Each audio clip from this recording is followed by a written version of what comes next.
şöhret şanına, bizim için neler var insan olur.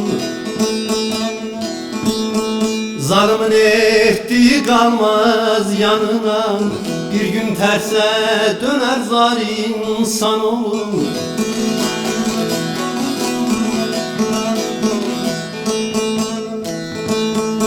Gözümü bürümüş şöhret perdesi, sordum özüme ben kimin nesli.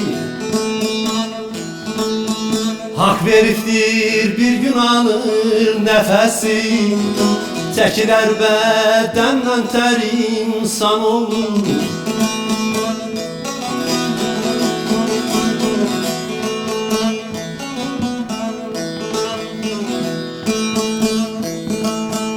Eğrişti dünyada ebed kalan, ne varlık ne şöhret hepsi yalan.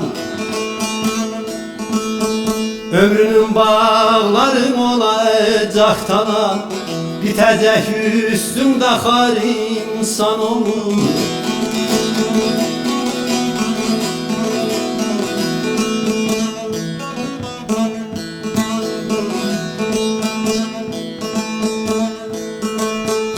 Tunayım ak, suyum aktım, duruldum. Bazen oldu kem talihme kırıldım. Fani dünya senden bıktım, yoruldum. Mansur gibi çektim dar insan olur.